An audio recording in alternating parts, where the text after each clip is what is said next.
Nathaniel Hale, better known as Nate Dogg, helped popularize the G-Funk style of music alongside his Death Row label mates. Many of his songs are considered to be West Coast classics, such as Ain't No Fun, Let's Play House, Never Leave Me Alone, and Regulate, to name a few.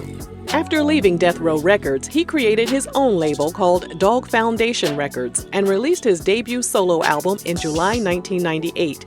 From there, the Grammy-nominated artist blessed us with 2 more albums, including his 2003 self-titled album, which would be his last. Here's a sad look into the final days of the king of G-Funk music and the drama that has ensued between his mom, his wife, his children, and their mothers. Before we get started, don't forget to grab something to eat at rrgsnacks.com, our online concession stand that has an assortment of delicious treats like cookies and cream popcorn, whiskey beef jerky, and bacon jerky. Okay, now let's jump into today's video.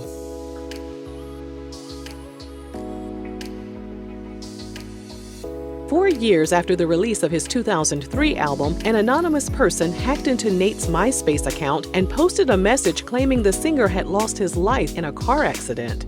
Nate regained access to his account and declared he was alive and well. But just a few months later, Nate was indeed involved in a car accident with his girlfriend, LaToya Calvin. On an episode of Unsung, it was revealed that Nate was seriously injured in the accident. He was taken to the hospital but checked himself out early to fulfill some work commitments in Las Vegas. Nate didn't realize he still had internal injuries, and his associates said that from that point on, things went downhill. While still recovering from the accident, he began drinking more than ever. His associates claimed it was common for Nate to drink a fifth of Hennessy himself, and sometimes even more. In December 2007, TMZ reported Nate suffered a stroke and was in stable condition. Nate's manager and record label exec, David Mitchery, told MTV News Nate was paralyzed on the left side of his body but was recovering in an occupational rehab facility called Care Meridian. David was told by the medical staff that it was imperative for Nate to receive the required treatment because his life was hanging in the balance. David told TMZ none of Nate's rap acquaintances stepped up to the plate to provide any sort of financial assistance. David added, "I did what everyone should have done and tried to save his life, not let him get kicked out in the streets and die." With David agreeing to pay the bill, Nate was able to receive treatment at the facility for another 2 years and was able to recover. He started a gospel choir, and while attempting to get his life back on track, his MySpace page was hacked once again. In May 2008, a message posted to his profile stated he had passed away. Everyone was glad to hear that it was just another hoax, but just 4 months later, TMZ reported Nate suffered a second stroke.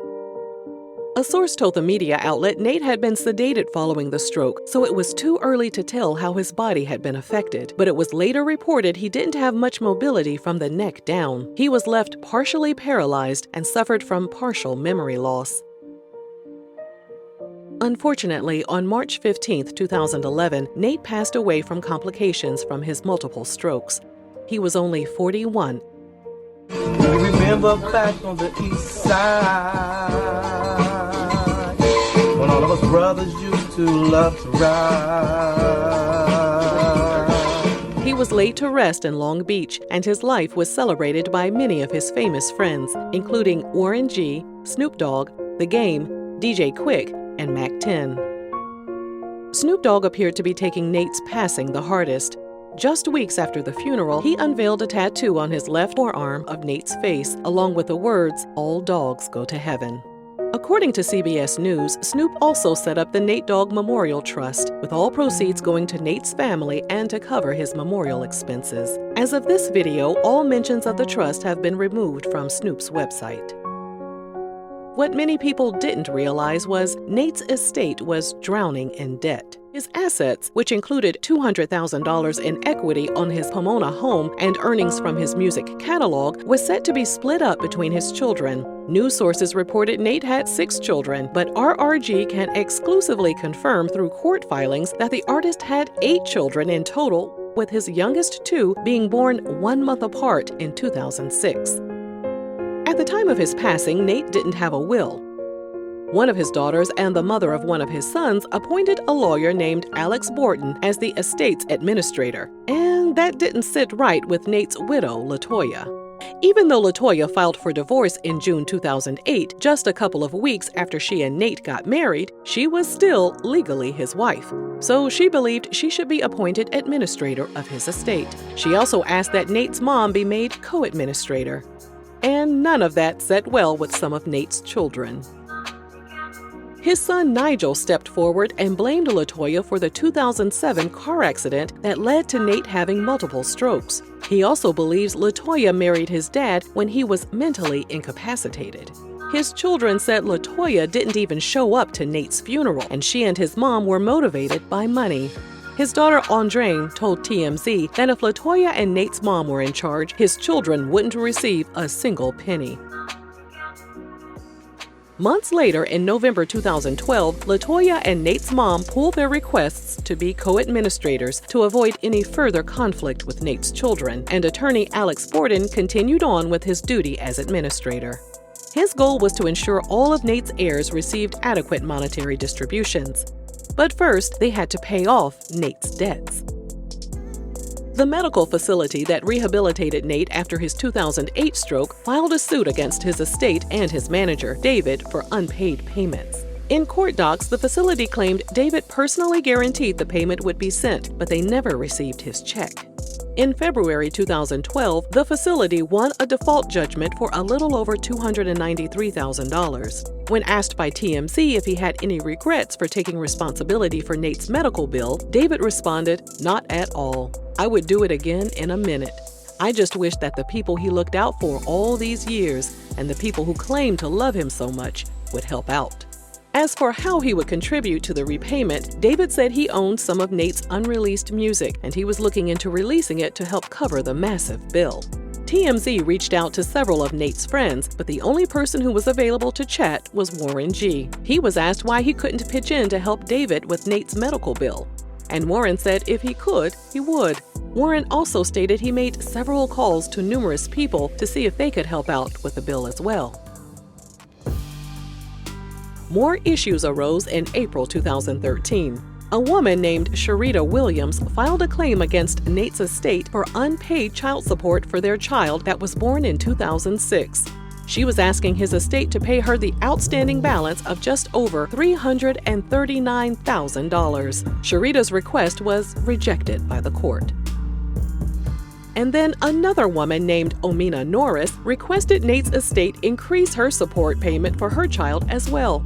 Omina claimed their son wasn't receiving any Social Security payments from the estate and was only getting about $1,600 per month in support. She asked that her payment be bumped up to $1,846 a month. His other baby's mother, Rhoda Moten, received news of Omina's request for more money, and she filed an injunction to block Omina's increase. Rhoda stated Omina lied about not receiving Social Security payments. Based on the fact that Omina reportedly lied in her filing, Rhoda asked not only that her request be denied, but that Omina's child support payments be cut down to just $802 per month. Rhoda also asked for back payments of $39,500, but Rhoda and Omina's requests were both denied by the court. Then came the government, who requested $176,000 in back taxes, and the state of California demanded $144,000 in past due taxes as well. In order to acquire more funds to settle those debts, his estate's administrator agreed to sell Nate's Pomona home in March 2014. According to sources, the house was worth about $340,000 at that point, and there was still close to $150,000 left on the mortgage. But some of Nate's family members wanted to stop the sale. They were afraid that if the administrator used the money to settle Nate's debt, there wouldn't be any money left for his children. The decision was left up to a judge to decide whether the property could be sold. RRG can exclusively confirm that the home was indeed sold in June 2014 for $390,000. If the executor had kept the home, which is what his children wanted, it would be worth close to $1 million as of this video, according to our sources over at Realtor.com.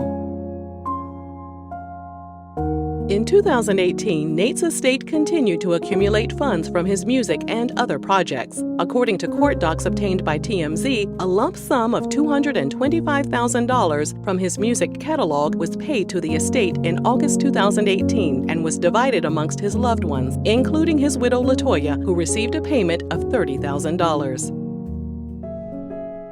In July 2018, Snoop Dogg presented a documentary called G-Funk, a YouTube original documentary about the height of the West Coast hip-hop era.